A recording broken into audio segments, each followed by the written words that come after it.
This is Jake from Æther Realm, and you're watching RichardMetalFan. Hey everyone, it's RichardMetalFan here. Welcome to another episode of RichardMetalFan Interviews. Backstage at the Masquerade in Atlanta. Just wrapped up an interview with Paladin, and I get to sit with Jake from Æther Realm. Jake, how are you doing today? I'm doing wonderful, RichardMetalFan. How are you doing today? Doing pretty well. So your latest album, Redneck Vikings from Hell, just came out a little over a year ago. So how's the record cycle been so far? Awful. We put it out and we couldn't tour on it. That's just it. No, I mean it was different, right? Like it was a different environment to be putting music out. So I didn't like the aspect of just all I really got to do was watch the like Spotify numbers go up, right? I'm like, oh cool, we got like 200,000 views on this video, or we got 70,000 monthly listeners. We got 80,000 monthly listeners. I'm just like watching the little line go up like a stock market, right. And that's all cool. But I really wanted to do this, and so this has been a long time coming, and I'm a lot happier to be out playing shows than I was sitting at home. And like, you know, all the response was great, right? Like hearing people enjoy it and talk about enjoying it on the internet is cool, but I get my fulfillment really from what we're doing tonight. Awesome. And would you consider this kind of like picking up where you left off after Terror, or do you think it's almost kind of like a new beginning for Æther Realm in a way? I think that this album is our most honest album, which like, what I mean by that is like Tarot, I mean, I love Tarot as this like big sort of art statement thing, like it's this big long 72-minute album or like 80-minute album if it's the Napalm re-release. And that's all well and good, and that's like that touches a lot of the things I love about metal, but also like when we did Tarot, we were still kind of like playing at being a Scandinavian folk metal band, right? We were still sort of like living that as our band identity. And with Redneck Vikings, it's like very, very aggressively saying, no, we're an American metal band. We like that shit. America. We love that shit. America.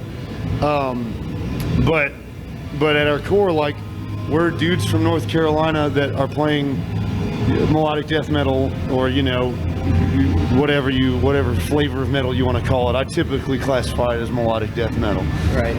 And you like combine like different elements. You have like melodic death metal and folk metal. I feel like does like everybody in the band sort of like bring like a different influence? Yeah. When Donnie joined, who is our newest guitar player, Donnie had never really listened to folk metal at all. He was like more of an American metal dude, so he was listening to stuff with breakdowns, but he also had a big background in like jazz, and he plays a lot of blues licks, so he's got a very wide, different range than the rest of us. Tyler's into a lot of Tyler's got probably the most eclectic music taste of all of us, and then me and Heinrich, when we started, we had like probably the very similar music taste, where we were both listening to just Winter Sun and Insufferum, great bands, and Fintroll and Teresis and those types of bands. And then as he matured, he got more into electronic music, and so he's been a big fan of like G. Jones, and I think he's a big fan of E-Prom and Porter Robinson and Madian, and like these guys that do these epic electronic music albums, and he is getting more into the sound design aspect of what we do. And I like that too, but I don't delve as deep as Heinrich does there. And as for me, I think, I like big anthems. I like, Powerwolf songs. I like all the big Bodom anthems are mine. Rip Alexi. Jam, absolutely. Like the Bodom After Midnight, Paint the Sky with Blood. I heard that thing and I was like, yes, he's still got it. That's the last thing we would ever hear from him. Yeah, and it kind of like, I was a big fan of the fact that seemed like that dude saying, like, he was in a weird spot with his band, and I think he was struggling with a lot of personal stuff at the time, but that was him making his final statement of like, I still got it. Yeah. Nobody can tell me I don't got it, because he blasted it with that song. All right. And so going forth with like your albums, going from your debut to Terra to the new album, just like every album is like a self-portrait of like who you were and the rest of the band were at that particular time? At that time, yeah, I would say that that's probably accurate. I mean, that's probably accurate for just about every album of, you're sort of cobbling together all of your influences, and also you have some sort of a strange vision for what it could be, like what kind of new thing could you do, and all of it comes together and it stews up, and the flavors sort of blend together a little bit, and it becomes a new thing. I think it's always going to be different, and pretty much at the end of any album, like right at the end of the album, I'm usually really tired of all of it. Like, I hate all the songs. I'm like, I've heard these 1,000 times at this point. I've heard these 10,000 times. I don't want to hear these anymore. I'm not a fan of them anymore. And then I spend some time away from them, and then I come back and I'm like, these are all right. These are pretty good. We did a pretty good job. That's awesome. And kind of like going with like songwriting and lyrics, as a vocalist, do you need to like hear music in order to come up with lyrics, or do you have like a lyrical idea or a concept in mind that could determine the outcome of the music itself, or probably influence it in a way? I almost always do lyrics last. So it's almost always music first, lyrics last. Every now and then some phrase will get stuck in my mind. Like with Guardian, the music and the lyrics kind of came together at the same time. With Redneck Vikings, I'm pretty sure the phrase, "we're the motherfucking Redneck Vikings from hell," like with the cadence that we deliver and everything, I think that was a thing like well before the rest of the song was going off, just because that was actually the funny thing about that song is originally we were going to do it as a bonus track at the end of Tarot. Like, let's write this goofy song at the end of Tarot called Redneck Vikings from Hell and like blow everybody's mind.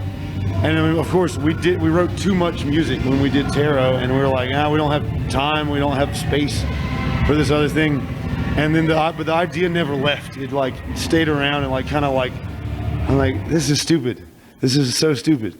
This is the stupidest thing I've ever heard. But we got to do it. We have to make it. It's like, it won't leave me alone.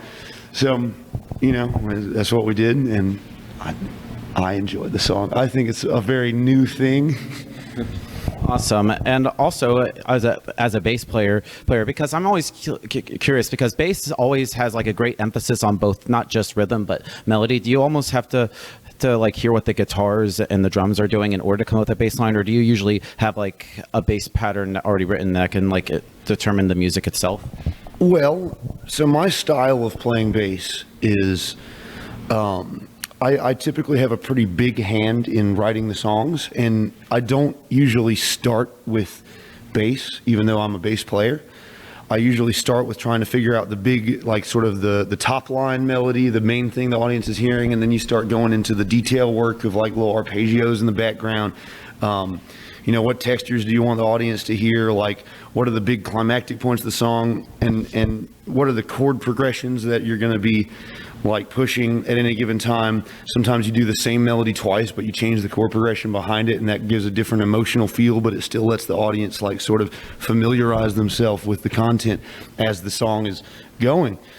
And so where bass falls into all of that is I typically go on stage without I don't play like a machine. I'm not playing the same exact thing every night. I just know how the songs go. I know what chords are happening where, and I know what changes and transitions are happening where. I know what rhythmic elements we're trying to push at different points. And so for me as a bass player, I almost am just kind of feeling it as we go with the vibe of the song, and since I know how the song goes, since I'm so familiar with the work as it's been put together, I feel pretty confident that I can just go in and knock it out like that. Awesome. So got two more questions for you. Here, get ready for the hardest question of all. Okay. How do you know when a song is done? Ooh, it's never done. I think you just have to decide to release it. Like you have to decide on a date, or decide on there's a point where you say, okay, I can always do more. I can always fiddle with it more, but if I do that forever, it'll never come out. So it's kind of like, it's always unfinished, and it's like you just got to be like, no, I'm done. and you have to be okay with imperfection, because there is no perfection in art, right? You can always do something else. So it's an arbitrary thing. The song is done when you decide it's done, and get it out and start working on the next thing.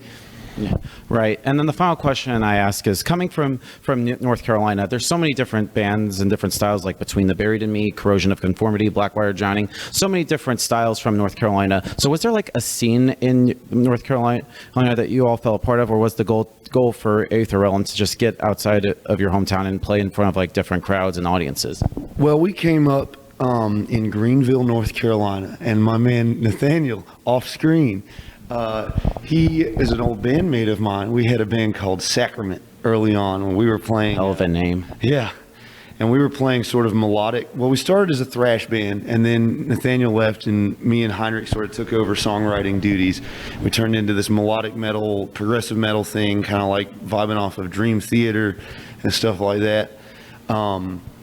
And all the time, we sort of felt a little bit outside of the scene, the local scene, because the bands that were getting hype at the time when we were coming up were the metalcore bands that were, and like they were tight musicians, right? Like at the time, I hated all of them. I was like, oh, these bands aren't doing anything. Like they're not doing any counterpoint. Yeah. They don't know anything about music. But like looking back, I'm like, no, they were really like, they were working hard and writing cool songs. They were just a different style. But at the time, that was what the hype was, and we were just kind of the nerds, and we are still the nerds. But like, I think just as time went on, we started just playing. You know, I remember our first show opening for a national band as Æther Realm in Raleigh. We opened for the Finnish Metal Tour in 2012, I want to say, or 2011. Which was Insufferum, Fintroll, Rotten Sound, and Barren Earth. Ooh, hell of a lineup. Yeah, it was wild. And I was in way over my head at that show, because I was just like a little fanboy the whole time. Like, oh, I'm playing music with these legends. And like at the time, I remember thinking like, oh man, we've made it. We sold 20 tickets to get to play this show, and we've made it. And you know, clearly, obviously, we hadn't, but it was a really fun experience. And then that started happening more often. We started playing more of these, like opening these national shows. We started playing our own shows at these sort of bigger venues in the Raleigh area. Back in Greenville, we were playing shows at a place called the Spazatorium, which is like a very illegal venue that was always moving around because we kept getting shut down. Oh, wow. Sometimes it would be just the Spaz house and it'd be in some dude's living room. And you know, we would just play shows where we could. And I think, as opposed to like being something that was readily accepted by the local metal scene in North Carolina, it was more something that like we just refused to go away, and eventually people got used to it, and then eventually people got like, you know, all right, okay, I kind of see what these dudes are doing. So it's not like there's a huge like melodic death metal scene in North Carolina. That's not really a thing. There's some bands. There's a band called Undrask from Greensboro that does some cool stuff. Obviously, Paladin is from here in Atlanta. They're playing tonight, and they're doing rock and power metal, like unbelievable soaring leads and vocals and all that. And so we've kind of developed this camaraderie with different bands in America as a whole. There's a band called Wilderun. Their drummer is filling in for us on this tour. Their drummer John Tichy is filling in for Tyler. Cool. And Wilderun they're sort of scattered all over, but they're a big symphonic / progressive metal band. They're on Century Media, and they're doing a lot of stuff. We've toured with them a bunch. So yeah, it's less of there wasn't really an existing like scene for what we were doing, but we played with other bands that were doing different stuff, and sort of we developed a camaraderie, even though we were on very different wavelengths. We were, you know, still respecting the fact that we were all trying to make it work. So yeah, very well said. So before we go, I just want to thank you for this interview. Is just anything else with Æther Realm you would like to promote in terms of like new music, tours, anything? Well, yeah. Hold on. Ooh, what do we got here? If you're watching this, it's already too late. We've sold them all. But Æther Realm socks right here, Sharpied on. You never get wow, a commercial on my interview. Right at the merch table in Atlanta, Georgia. One night only. Get your Æther Realm socks. 1 for $5, 2 for $10. You're never going to see another deal like this. That's a good. I have to say, RichardMetalFan. Wow, wow, great, an ad in my interview, 2 in 1. So anyway, wait, thank you, man. Anyway, Hey, Jake before we from, go, ooh, you know about the Tiny Metal Hand Crew? the Tiny Metal Hand Crew. You know how to do this? Yeah, Shrink it down. yeah. Smaller. Smaller. Just As small as you can. I'm trying. Baby hand. It's like this. That is beautiful. There we go. It almost looks like I'm doing the Italian thing. That's perfect. That's what you want. RichardMetalFan, you're now a member of the Tiny Metal Hand Crew. I am honored. But yeah, thanks, man. Anyway, Jake from Æther Realm. This is RichardMetalFan Interviews. We'll see you next time.